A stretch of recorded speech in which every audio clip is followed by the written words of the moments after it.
to discuss. When it come to news, ain't no better than us. When it come to news, ain't no one you can trust. We got a lot to touch, so it's time to crush. We got a lot to discuss. When it come to news, ain't no better than us. When it come to news, ain't no one you can trust. We got a lot to touch, so it's time to crush. So it's time to crush. Peace and blessings, and welcome back to Xbox Frontline News with your boy, the King. If you know, then you know. If you found this channel, then you found your favorite channel. If you're an Xbox lover, you found your new best friend, me, the King.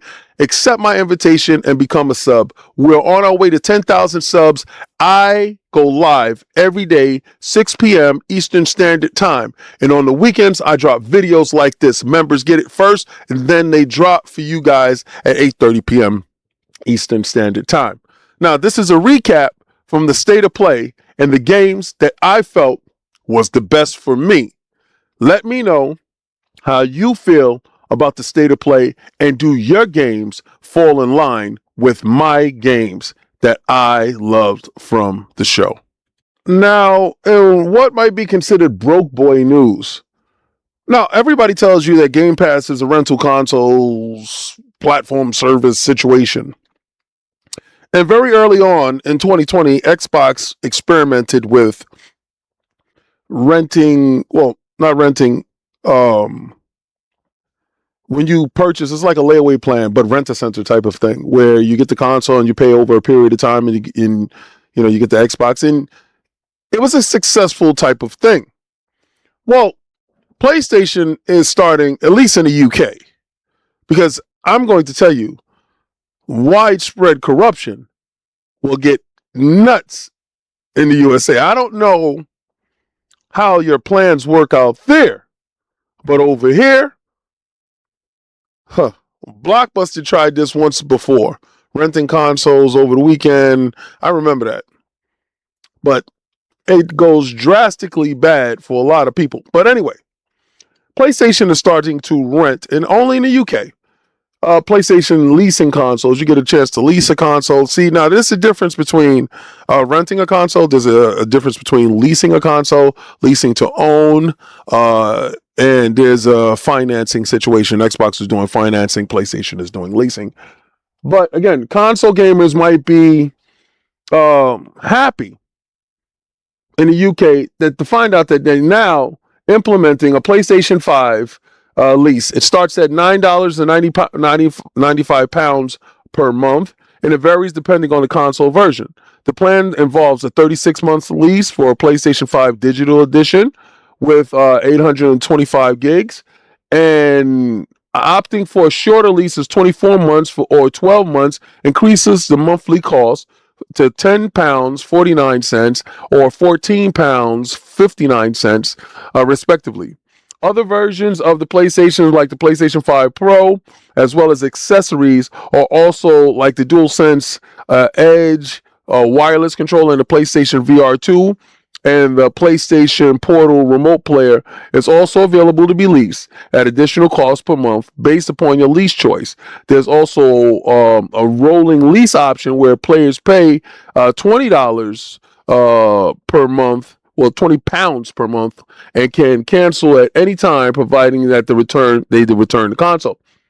Now, a quick calculation shows that a 36-month lease is the most expensive, totaling £360 by the end of the term. Afterwards, users have several options: upgrade the console by returning the old one, continue the monthly subscription, or exit the flex plan. By returning the console for 24-month or 12-month plans, users pay £251 or £175 respectively. At the end of the lease period, these plans also offer the same options: return the console, upgrade the hardware, and return or continue paying the monthly fee for a while longer.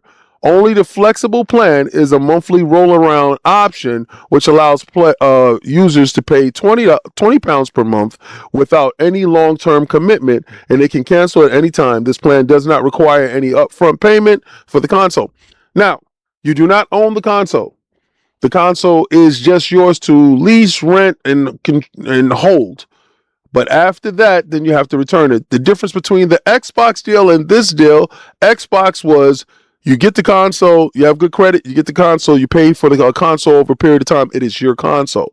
So that's the huge difference here. You don't own anything, you just pay for everything, and you're on the hook if anything goes wrong. I think this is a terrible choice. Now, during the state of play, Castlevania's Belmont's Curse was shown. I'm a huge fan of Castlevania, and pretty much have all Castlevanias, or have played all Castlevanias when it came to the Genesis. After it was shackled onto Nintendo for so long, I got a chance to play that and love that. Bloodlines, love that game.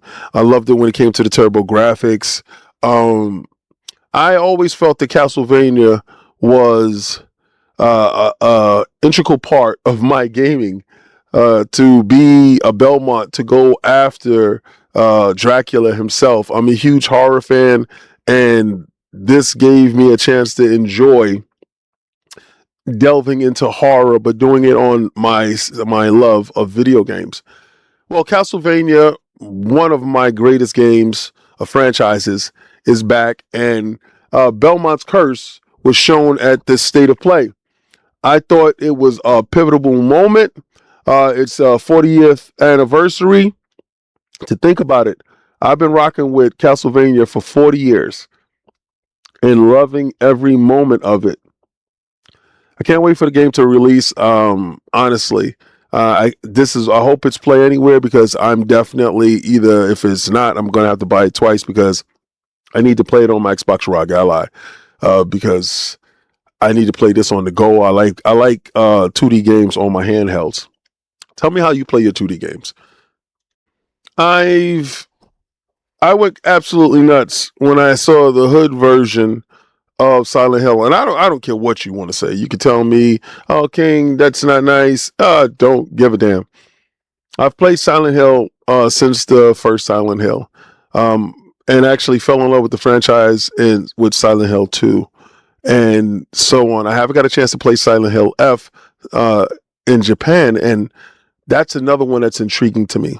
So I'm going to get a chance to get to that. But before I even got a chance to jump over to the Japanese Silent Hill F, well, Townfall shows up, and with a black hero or protagonist, I'm like, yo, I'm taken aback to get a chance to play this on any console of your choice. But my console is Xbox. Is also a watershed moment, because it's set in the town of Silent Hill F, as from what I'm believing. I don't know, honestly. I got to be real with you. Delving into newer Silent Hills, like the Silent Hill remake, the horror is always going to be there. The horror is there. It's a beautiful take on the terrifying, the mentally stimulating, the finally figuring out that you're stuck in purgatory, reliving it over again, lost in this dark illusion. And I think that is what triggers the most, because now we get a chance to see it through some black eyes. I'm just saying, yo, it is dope to see. It is dope to know that it's actually coming out, and I can't wait for it. I'm here for all of this. I hope you are too. Let me know if you're interested in this, because this is dropping, man, and I just can't wait for it, man. The franchise has had numerous Western developers work on the title, so this has been worked on by Western developers for, like Silent Hill Homecoming and Silent Hill Downpour. Bloober Team is currently developing a remake of the original Silent Hill. We don't know the release dates on that yet, but right now I can't wait to get a chance to jump into this. This looks like absolute fun. I can't wait to just play it. I really do. And everybody keeps telling me he looks like Dirt. So Dirt, my man, I think they got you, bro. Crafton stole a show for me with a concept trailer for an ambitious fantasy epic Project Windless. Now, the pun in the name is crazy because we know chickens don't fly. So the fact that Windless refers to a chicken fighting is insane. But if you are a fan of the Dynasty Warrior type of games where it's massive amounts of enemies on the screen and you're swathing through and cutting through hordes and hordes of enemies, well, this game will definitely quench your thirst for those type of games. I love the dual welding of the giant chicken. I love the blood that splatters. He roars.